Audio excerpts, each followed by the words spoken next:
Hi, everyone. Hi, thank you so much for joining us today. So today we are going to tell you about our virtual field trips to Mount St. Helens. So first of all, my name is Sonia Melander, and I'm the Science Education Manager with the Mount St. Helens Institute. And I'm really excited to share with you today what our virtual field trips are like and how they work, and take any questions that you have. So if you have any questions as we're going through this live session, please feel free to put them into the comments on Facebook, into the chat. And then we're gonna have some time after the end of this presentation. I will be sharing, and my wonderful colleague, our science education coordinator, will also be sharing about our field trips. We'll make time for at least some of those questions. So I'm going to share my screen, actually just one.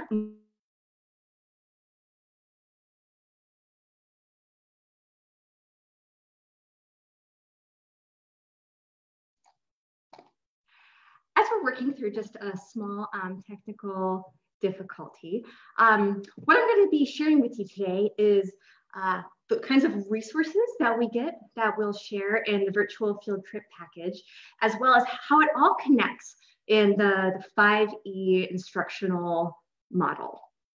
Okay, so without further ado, here we go. Okay, so as I'm sure many of you know, Mount St. Helens is a volcano, and Mount St. Helens erupted in May of 1980 in a big way. It's had other eruptions from long in its geologic past, and even eruptions since 1980. And of course, when the eruption happened, there was a whole lot going on geologically. So there was a lot of geologic phenomena at work during that eruption and even since that eruption. Also, the eruption changed the landscape in many different ways. And so we have two different versions of our field trip. We have one that focuses on the geology of Mount St. Helens, what's happened in the 1980 eruption and some of what's been going on since 1980. And then we have one focused on the ecology. So after the volcano affected the landscape, when the blast blasted and pyroclastic flows came down and ash blanketed the landscape, how did life return? And so students will be exploring different kinds of phenomena associated with these two things, the geology and the ecology. So these field trips, they're rooted in the next generation science standards. And I'm not going to go into the details of all three of the dimensions and how it ties into them, but I will mention that for the geology one, so there's two performance expectations that guided the development of this virtual field trip. And the virtual field trip is meant to be flexible, developed to be flexible so that it can be used for elementary school and middle school both. And so for the elementary school, the performance expectation that it supports is this one where essentially they are supporting an explanation for changes in a landscape over time. So again, because this pertains to the phenomena that has happened at Mount St. Helens with the 1980 eruption and things that have happened since then, like the lava dome growing in the crater of Mount St. Helens, or the area by the river continuing to shape the land. There's a lot of things that students will be able to see and observe and use to make sense of the phenomena at work. Similarly, these field trips are designed to be scaled so that the performance expectation for middle school that pertains to geoscience processes, changing the Earth's surface at varying time and spatial scales, also works with these virtual field trips.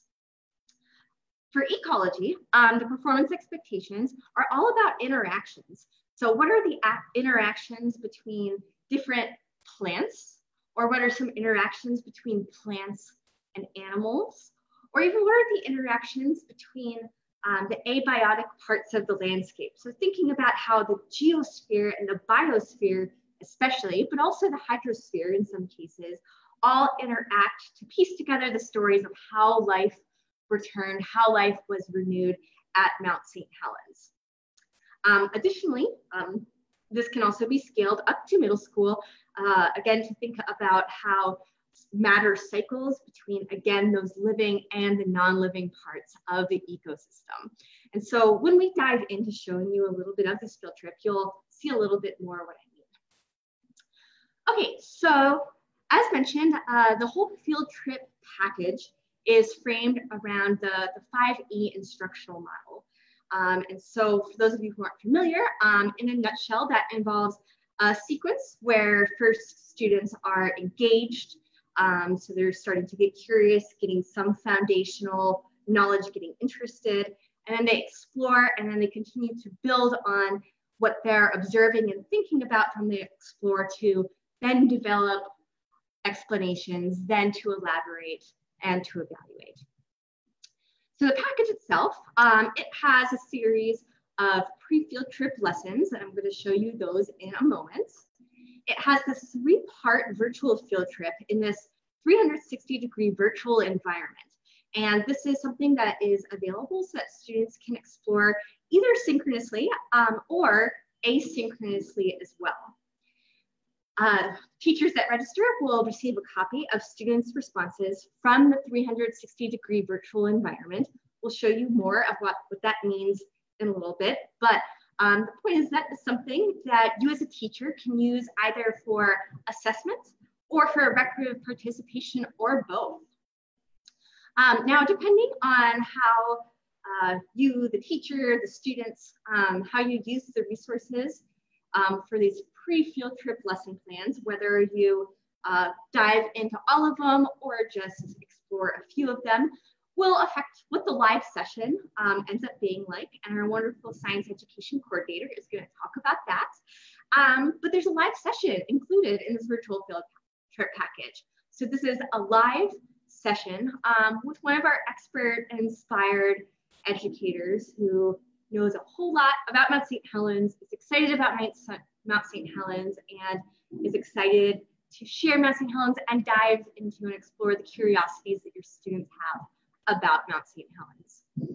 It'll continue with a post-field trip lesson that I'll show you in a moment, and groups that registered will have access to this virtual field trip environment for the remainder of the school year. So even if it's several months after you do the live session, if it's still in the school year, you can still access those resources. Okay, so once groups register, which I'll describe at the very end, the registration process for these virtual field trips, but after groups registers, teachers receive something called a program summary. And I just wanted to mention that to you to show you to you very briefly. This is what registered teachers will receive to see and share the links and an explanation of how to use the various links and resources associated with this. So these are customized for each group. So you can see here we have a fake group from the Magic School Bus. The group is from the planet Mars, have some silly answers in here. But this is the thing that teachers will receive where there's links that you can see in blue to access the resources that I'm going to show you here now. Okay, so thinking about the sequence for this 5E instructional model, it starts with engage. And so this engage phase is where students are mentally engaging with the topic, their interest is being captured, they're getting excited, and the activity that we have provided provides really the foundational knowledge for then students to then dive deeper while they investigate the phenomena during the actual virtual field trip. So the resources that we provide are built to be as flexible as possible. So for the very first activity, which is really just laying that foundational knowledge of what happened during 1980, there's a few different resources that registered teachers will get, and that includes YouTube videos. So if the teacher just wants to share a YouTube video and have your students watch that, that is ready to go. You can see that these videos are no more than 5 minutes in length. So they're split up to help you split it up depending on whatever works for your group. We will also share a link for an individual unique copy of a Google Slides document that is actually part of these 1980 eruption story recorded videos. So if you as a teacher decide that you want to present about the 1980 eruption, or if you want to make changes to the presentation yourself based off of whatever it is that your student needs, you know best how to accommodate your students and their individual learners' needs, that is also available for you. Okay, so I mentioned a unique copy, and I just want to point out that I'm going to be showing you a lot about how we're providing Google Slides links. And I just want to emphasize that all of these are meant to be shared with you so that you would have your own unique copy, so then you can assign that to your students, share it with your students, but more importantly, so that you can make any changes that you see fit as a teacher. So this holds true for all of the Google Slides documents that I'll be showing you as part of our virtual field trip package. Okay, so then we move on to the engage part of the 5E sequence, and that's really the part where students are starting to express what they know about the concept. They're starting to make connections and build bits of ideas about what they know. So for this, we just have some simple activities for them to retell the story of the 1980 eruption. So for this, we provided a Google slide deck that is ready for you to share with your students that guides them through the process of retelling the 1980 eruption story, either through writing, drawing, or acting out, giving step-by-step instructions, and also showing them a bit of footage that they may not have seen before.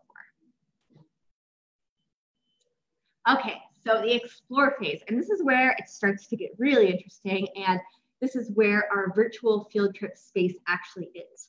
So now that they are developing a sense of what happened in the 1980 eruption, now they get to actually go explore Mount St. Helens. So in the virtual field trip, which comes in 3 parts, they get to make observations to support their sense making of the phenomena.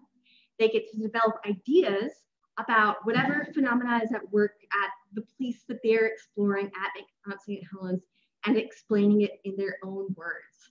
And in the final part, part 3, they will have clues, and those clues are basically different things like videos, photos, slideshows that provide evidence for that sense making, so that they can make a claim and they can have evidence and reasoning as they're building their observations and exploring evidence through these clues.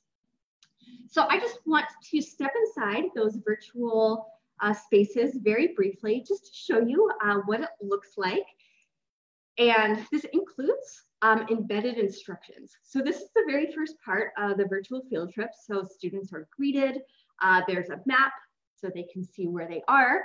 But more importantly, there's instructions. So they're instructed to look around.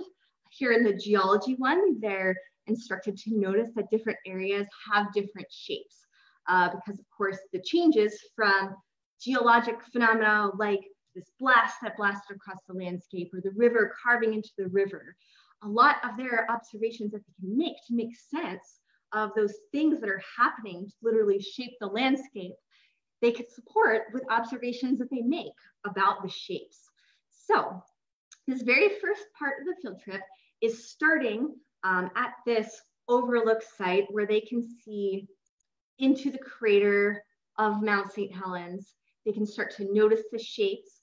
And the first thing that they're going to do is they're going to draw it. So, okay, so draw it, pick a section of the landscape that interests you and draw it. Okay, I am ready to explore and draw. So at this point, they can move around in this space. So they can use either the buttons that are at the bottom, or they can drag and drop to move around, look in different spaces in this 360-degree environment. They can also zoom in or zoom out. So either if students are doing this asynchronously or synchronously, this is a space that they have where they can control what they're looking at, and they themselves can pick what interests them the most. So they start off by drawing this, and then, okay, they click, I am done drawing. Now, write about it. So they're instructed to write about what they see. And in this virtual field trip space, there are forms that are embedded. So I'm going to go ahead and start filling this out like I am a student. So my name is Sonia Melander, and I'm going to type that out right there. Okay, your class or group. So registered groups will have their school and the teacher and grade listed in here so that students can then say, oh, I go to super awesome elementary school. This is my teacher's name. I'm in grade 4. Okay. And where am I? I'm at the start. Okay. What this means is that when students select the school and their teacher name, that helps sorts out all the responses that we get. And so that means that you as the teacher can have that a Google sheet that has your students' responses and nobody else's. So your students' responses remain confidential and you can see them and we can see them, but nobody else can. Okay, so they drew this. Now they're describing the area that they drew. Then there's questions like, what do you think could have happened to make it look the way that it does? So at this point, they know something about the 1980 eruption, so they can make an initial claim. And then we ask, what does it make you wonder? And then so you're going to be able to see what your students are wondering as they're doing this asynchronously. And then we're also able to see what students are wondering as they're doing this asynchronously. So I'm just going to type some nonsense into here. I'm going to say, I'm done, submit. Now your students will see that. Thank you for writing your ideas. You are now done with this part of your virtual field trip and may exit. So that's part 1. Now I'm going to show you part 2. Part 2 is very, very similar to part 1, except this is an opportunity for students to explore different spaces. So there are these different sites like Site A, the crater rim and walls, so they can stand up at the top of Mount St. Helens. They can go down into this area that's called the hummocks, which you can see looks much, much different. But there's Mount St. Helens over there in the distance. They can go to the Toutle River and see these amazing outcrops over by the side of the river. They can see the mountain there again in the distance. And so you can give students the choice about what site they go to, or you can assign them. They're arranged sites A to sites E. So it's up to you, the teacher, how you want to arrange your students. But it gives the opportunity, should you choose to give students the choice about what site excites them the most and they are the most curious about. And it also opens the opportunity to use this in kind of a jigsaw type format where students that are visiting site A become the experts in site A. Students that are visiting site B become the experts in site B. So just very briefly, let's say that we're going to the Toutle River. So again, they're given these instructions to look around, to draw, so they can look around, done drawing, and then write about it. So it's the same sequence, but now they're in different places and they're taking a closer look at a very particular close-up spot on the landscape that has different phenomena at work, right? The stuff that's going on at the top of Mount St. Helens and in the crater is very, very different than the stuff that has happened and continues to happen here where we're at the Toutle River. Okay, so this part 2 was driven again just by them making observations, drawing, and thinking about it. But then for part 3, they go back to those same sites, but this time there's clues for them. So for example, if I go to the hummocks, okay, there's again embedded instructions where they're thinking about it. This time there's a guiding question. So in this case, how did the landslide from the 1980 eruption change the landscape? And here there's clues. So each one of these sites has 4 clues hidden somewhere. And so when they scroll of a clue, it'll pop up and they can click it and then see something that helps support their understanding about what's going on. So again, they're thinking about this question that's at the top. I'm going to start to type this out like I am filling it out. I'm at site C. Okay, so then they have a section where it's my answer, my evidence is, my evidence supports my answer because, and again, we're curious about what it makes them wonder about. So then they can look around. there's a clue, right? This clue just popped up. So in this case, there's a clue for this video, this animation of the landslide. So using both photographs and illustrations. And there's tons of different kinds of things that they can look at and they can see. There are compare contrasts in here where, for example, students can see what the mountain looked like before the eruption, and they can slide this thing back and forth to see what it looked like after the eruption, to give them a sense of, well, they're in the place right now, but what really were some of those changes that happened? They can go home at any time and choose a different site. But that is, in a nutshell, what is going on with those things. So again, there's this interactive 360-degree environment. There's the different sites they can visit. They can do this on their own asynchronously or do it together synchronously. It's up to you. There's these embedded instructions, so it's ready to go. These Google Forms sync to a Google Sheet that can be used by you, the teacher, for assessment or a record of participation. And I also wanted to mention that we know that not all students have internet access at home. So actually, this virtual field trip is available to teachers and students that need it as an offline version. So they can still click around in those 360-degree spaces. They can see those videos, see those photos offline. So I just wanted to make that point as well. We also have a Google slide deck that we will provide to you, the teacher, that summarizes all of these different field sites and things that students will be seeing as a field site. So you have that resource for you. Another activity going into the explain portion that we provide is a Google slide deck called Sharing Preparing. Basically, if students are able to visit this beforehand, then we invite students and we invite you to lead this activity for the students where they can get together with the other students that visited the same field site. So students that went to site A talk to each other, students that went to site B talk to each other. They share their ideas, and then they make a plan to present to the class. So then if you want that to be a part of the live session where students get to share what they saw and what they thought about it and what they were curious about, that can be a part of your live presentation when you have a Mount St. Helens expert that can respond to and get excited with and help dig deeper into your students' curiosities. There's also just some basic guidelines just to help be ready and prepared for live virtual field trips. So, you know, etiquette and just some expectations that we have for the virtual field trip space. Okay, so at this point, I am going to pass the baton to our wonderful science education coordinator, Gina, who is going to share a little bit more about what goes on in the live sessions and some of the variations that we have in the live sessions. Before I pass it off to Gina, I just want to point out one thing, which is that we are happy to meet schools, groups in whatever platform that they are comfortable with if they provide the link to us. Additionally, we can make links of our own with Zoom or Google Meets. So whatever works best for you and your group, we are happy to be flexible either way.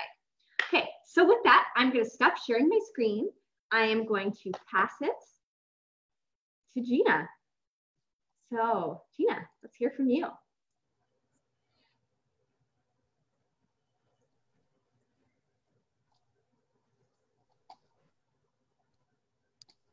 Hi, everyone. Thank you, Sonia, for that wonderful introduction to our live virtual field trips. My name, again, is Gina, and I get to work facilitating these field trips with students online, and it's been quite a blast to visit these places with students. I'm going to share my screen and give a little sense of what it feels like to be in the space with students when we visit together in their classes. Note that there are many different types of models of classrooms that have participated so far. We've had students who have all been in a big auditorium. We've had students who have all logged in individually through a remote learning model on their own devices. And our program is really flexible, so we can meet the needs of the classroom, however that looks. And the real strength of this virtual field trip program is that students can go into the virtual field trip space on their own and explore, as Sonia showed you. So I'm going to give a sense for when we do meet students in the classroom. Sometimes they've gone before to check it out on their own, and sometimes they haven't.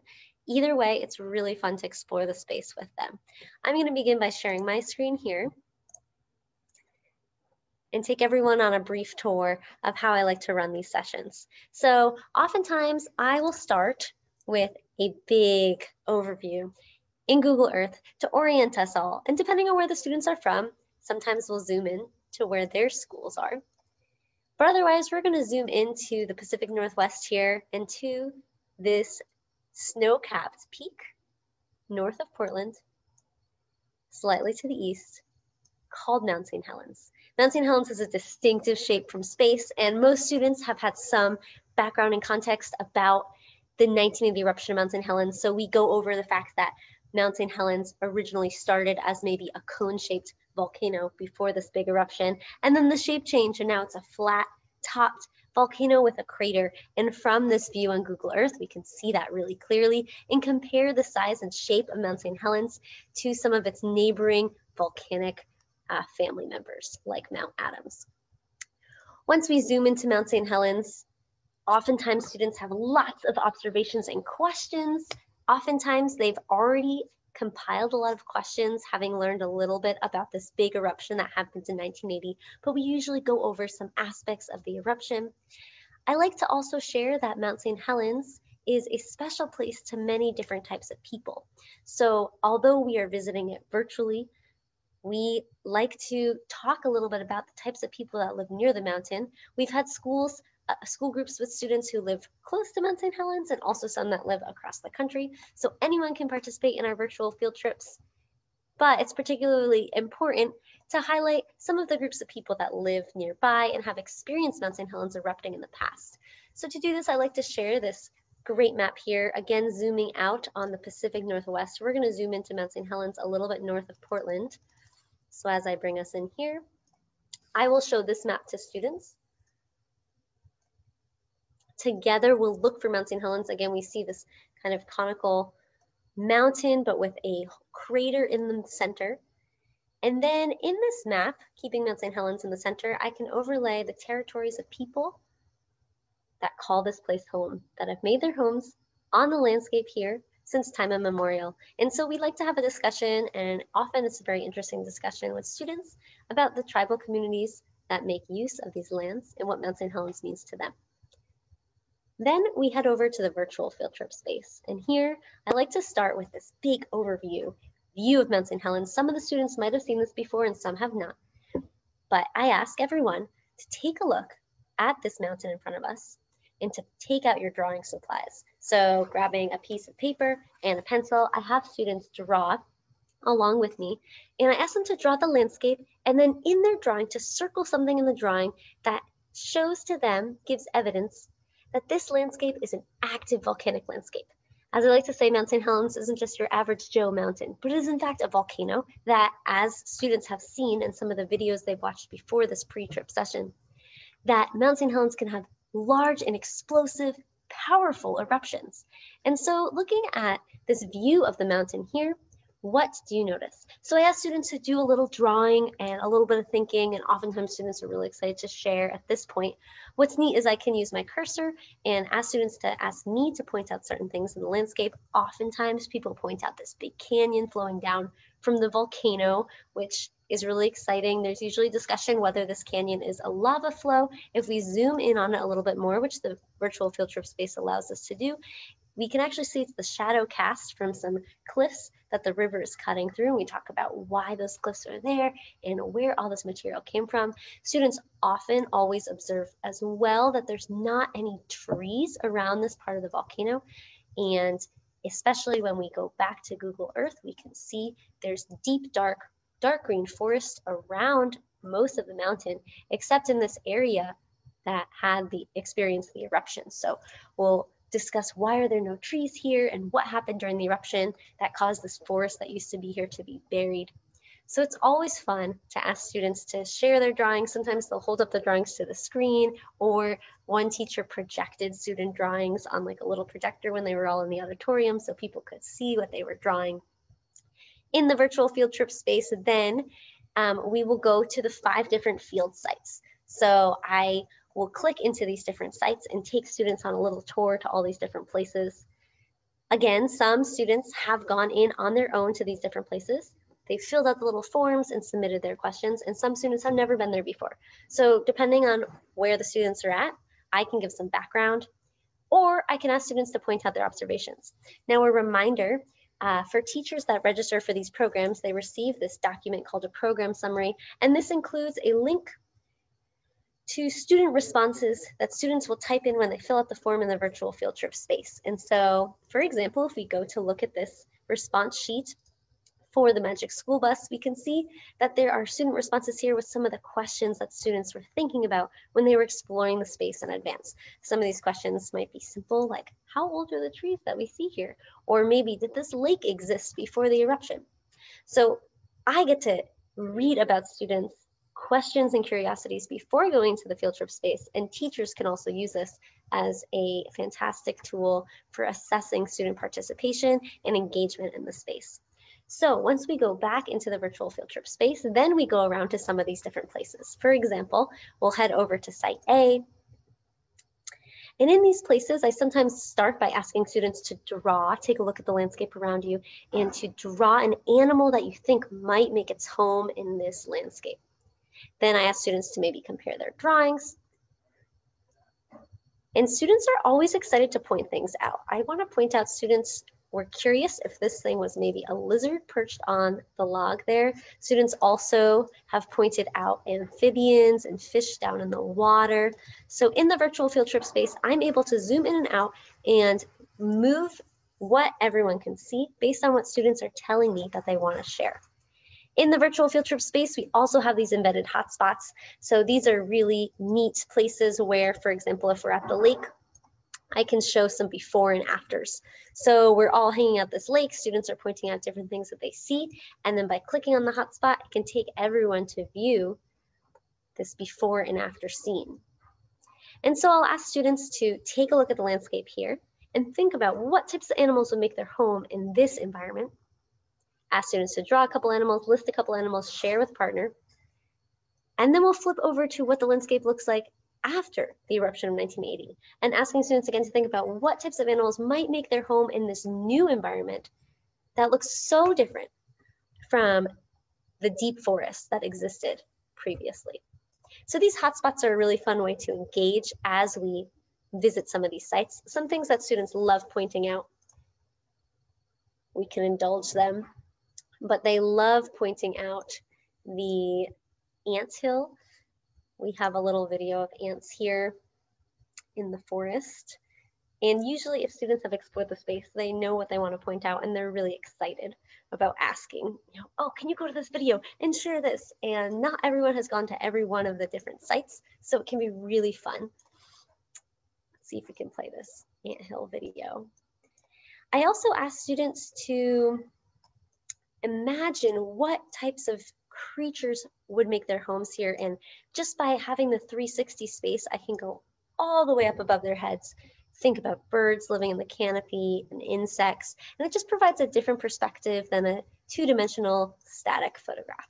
So it is a really exciting space to share, and it's fun to be in this space with students because they are excited to share what they're noticing.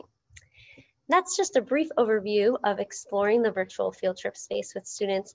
At the end of the session, I like to bring folks back to this big overview picture, and I like us to kind of see if we can pinpoint the different places that we visited. We have some sites that are up on the rim of the crater, some sites that are down along the river that flows through this canyon, some sites that are out here in this lumpy landscape called the hummocks.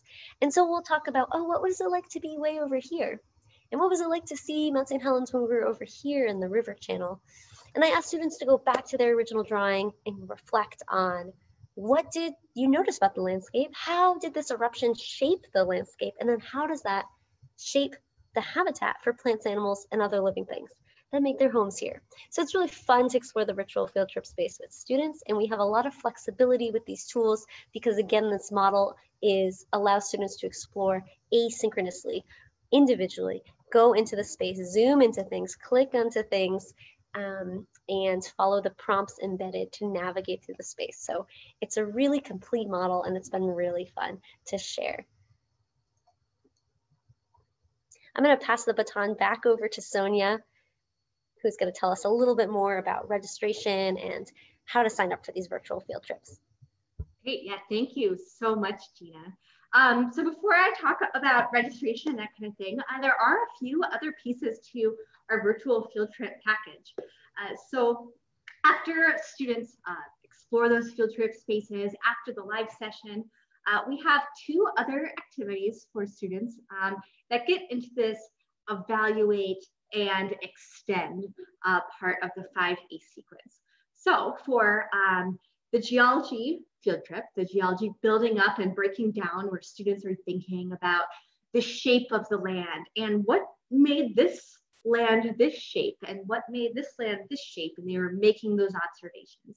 And then they were seeing that evidence in the form of videos or photos or whatnot. And they're starting to make sense of it. So the evaluation comes in this activity, which again comes as a Google slide deck, where teachers can have their own unique copy of it to modify however is best. And so in this activity, they're essentially making a comic strip, thinking about making drawings to think about, oh, if this was what happened to my volcano, if I have a dome building eruption, what does it look like? So drawing that shape change, in the next part of their comic strip that they're drawing, or if there were pyroclastic flows that happen, how does that change the shape of the land? So after they've made observations and thought about these different types of phenomena that are at work, now they can apply to it in this imaginary scenario. Now we know that the world is not just volcanoes. There is a whole lot more to the world. And if we're thinking about geology and shape changes, there's a lot of other things that sculpt the land. We as an organization, the St Helens Institute, also really value outside time, right? Getting outside, the good that it does for you to get that fresh air, to look at things around you and explore just what's in your local area too, and get curious about that. So extend, the final part of the virtual field trip package that we provide, is an activity to just say, hey, go out in your neighborhood. There's other things besides volcanoes, right? There's winds, water, gravity, other things that sculpt the land. Go find some of it, right? Because they've been tuning their eyes to be scientists. They've been tuning their eyes to make observations in the setting of Mount St. Helens of, oh, look at this interesting shape, and I'm going to try to puzzle together what happened to make it this shape. So now we're encouraging students in this final activity to go out and explore, go find things in your neighborhood that could have been shaped by wind or water, or maybe in the rare instance here in the Pacific Northwest, or maybe around the world, if we have other people from other volcanic ranges join us for a virtual field trip, maybe it's volcanoes, but probably wind, gravity, water, and the like. So similarly, there's two different activities for evaluation and extension for our ecology virtual field trip. And so for the ecology evaluate one, where they're applying their knowledge that they learned, they will get to have an activity called survival as a chance, where basically they choose a random number, and based on the number that they chose, they are an animal. In this case, it's a number 2. They are a coyote, and then the second digit indicates where they were. So then they have to imagine themselves as an animal in this environment. And from there, write a story or just apply the knowledge in some way that they have to think about, could this animal have survived the eruption? And what is this animal's relationship with the environment? Does it affect others? What affects it? So then different students are different animals in different places in these different environments around Mount St. Helens. And they're piecing together these bits of knowledge that they've acquired along the way, these ideas that they themselves have developed, but also that they've heard from their fellow students about these different interactions between plants and plants, or plants and animals, or plants and the physical features of the environment, or animals and physical features of the environment. So many stories to dig into and so much to get curious about. Finally, there's a similar get out in your neighborhood and explore it type of activity for ecology. In this case, it's about just trying to find something where there is that interaction. Again, maybe between two forms of life, or maybe it's between something that is living and something that's non-living. So maybe that does mean in their neighborhood, there's birds building nests in trees. Or maybe students are more in an urban environment, and maybe those plants are growing out of the sidewalk. There's nature that people can find anywhere if you look. And this virtual field trip, I think, tunes students' eyes to making those kinds of observations in the setting of the iconic Mount St. Helens and its eruption that changed the land in these very dramatic ways, but that they can then apply to things that they can see in their lives to make those scientific connections, think like a scientist, think critically, and get that fresh air and get that walk. Because even if we can't have field trips at Mount St. Helens right now, we can go and we can explore Mount St. Helens in this virtual space. And we can all get outside in our neighborhoods. And I think that we could all use a little bit of that right now. I wanted to mention a bit about registration. First of all, to bring it to your attention that financial assistance is available. So for schools or groups where 70% or more of students receive free or reduced meals or are otherwise considered low income, those groups get a 100% discount. So that means this whole package is free. For schools and groups in the range of 69 to downwards to 60% of those low income metrics, it's a 50% discount. And then you can see for 59 to 50, it's a 25% discount. So how it works is that we have this financial assistance form, just a very simple Google form. It's an application that the teacher would fill out on behalf of their school, their class. And should that group be eligible, they will then receive a coupon code that they can use at the time of registration. So as for registration, we're going to share, of course, the link for where all of this stuff is on our website. But this is what the actual form itself looks like. So I just want to point out that you, of course, can choose your topic and you can choose a date and time. And I just want to mention that, so it looks, there's these time blocks, but really we want to be as flexible as possible. So there's the note here, and I want to emphasize again that if you don't see a date and time that works for you, or if your students are fully asynchronous with their learning, we want to try to make it work. So please either just email us at learn@mshinstitute.org to discuss alternatives, or there is also just a general comments question session. So if you want to go ahead and put your name down there and fill out the registration form, you can do so. The registration form, it accepts credit card payments immediately, but you can also choose to receive a purchase order or a quote. So know that we're flexible with payment options with that as well. Okay, well, that is it as far as what we officially have to present to you. And I'd like to open up the floor for any questions. Gina, do you know if we received any questions? If you have any questions, please go ahead and put them into the comments on Facebook. And so you want to stop screen sharing? I will.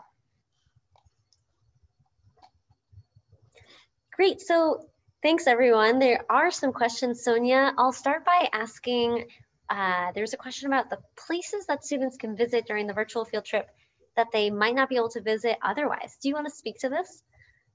Oh, yeah, for sure. So, yeah, thank you for asking that. So, some of the places have been taken or some of the 360-degree photos and videos have been taken from places where people could like theoretically hike. Some are a little bit off the trail with, of course, an education permit from the U.S. Forest Service. But, even so, it's pretty hard to walk up to the top of Mount St. Helens. You also need to have a permit, which are going to go on sale through recreation.gov in the next few weeks, months. But anyway, it's hard to walk up to the Mount St. Helens, the top, the crater rim, thousands of feet high. It's a tough climb. You're going to be huffing, but this is a chance to visit it, no matter what your physical condition as well. So you can get up to the top. So whether you're far away and you won't visit us for a long time, if ever, you can still explore the top of Mount St. Helens. People can explore it in this virtual field trip space, regardless of physical ability. Like, they can still be there making those observations, but also there's some of these places that are off trail. So like places like the Toutle River. So getting that close-up look right there in particular is one of my favorites. But a lot of the places are places you could visit, which is really cool. Nita Lake is on the east side of Mount St. Helens, and it has this really nice paved pathway that goes to this deck that has since been flooded over, probably because of beavers that are there at the lake. Thanks, Sonia. Yeah, I did hear from one of the researchers who was mapping out where the beavers are that the higher water in Nita Lake is due to some new beaver activity, which is exciting. We have a couple more questions, if I might ask. I know you mentioned this, but can you just clarify, for students that don't have internet at home, can they still participate in the virtual field trip? Can they still go into the virtual field trip space and explore? Yes, they can. So for that, in the registration form, we ask if all of your students have internet access at the place where they are doing that learning, whether it is at school or whether it is at home. So if that is the case, that one or more of your students does not have access to the internet, then we can provide a copy of the virtual field trip that then the teacher can download, put onto a device, and then the student can use that at home. So they can still click around in those 360-degree spaces, still click on the clues and see the clues. The only thing that would be different is, of course, the form that goes to Google wouldn't work. But in that case, the instructions just look a little bit different. And maybe they would just be writing down their answers on a piece of paper or whatever works best for you and your learners to share responses and thoughts. But yes, it's definitely an option. We want everybody to be able to visit Mount St. Helens. Great. That's such a great feature of this. I want to also ask one more question here about just student engagement during the live session. I can maybe answer this one, but just thinking, we've had teachers ask before as well, like how much are students able to share during the live session? Our live sessions are 45 minutes long, and we try to engage students as much as possible. First of all, by asking everyone to do their own drawing and writing and journaling as we go, gives a little bit of like an individual ask, and then asking students to sometimes share out in smaller groups that visited different sites or share in partners with each other. So we generally get quite a number of students sharing during the 45-minute live session.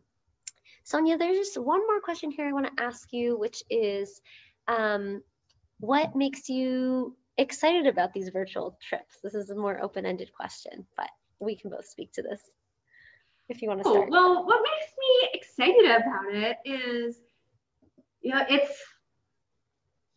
first of all, a way to explore Mount St. Helens and tune those observation eyes and put on the scientist hat in this reality of distance learning, hybrid learning, not being able to safely do in-person field trips yet. So for right now, it's a really great way to be able to replace that field trip experience where students still can look at things and discover things, like getting super excited about those little ants at their feet in the video, and having Gina zoom in at the ants so they can show everybody the ants and everybody can get excited about the ants. But it's also something that I see as incredibly valuable for the future. Being able to have this space where students can, on their own time and at their own pace, explore and get curious. So whether that means that people can continue to do that from far away across the world, exploring Mount St. Helens and getting curious, or if it's teachers want to explore Mount St. Helens with their students and they're doing this volcano unit, but it's January and it's all snowy everywhere, they can still go into these virtual spaces and explore. And so it's just this very valuable tool that can bring Mount St. Helens to people anywhere and any time of year. I'm excited about that because it's a special place and we want everybody to be able to explore it in whatever way that they can.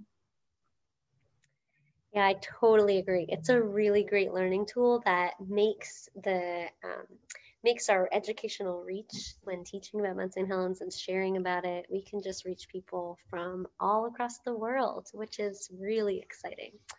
There's one more question here, which is, are there other types of virtual field trips that you are excited to develop? So right now we have two topics. We have one in geology, thinking about how the landscape is built up and broken down by volcanic eruptions and other natural processes. And then we have one on ecology, focusing on how living organisms interact with the physical landscape affected by the eruption and make a home in new habitats created by the eruption. But Sonia, are there other virtual field trips that we're excited to create?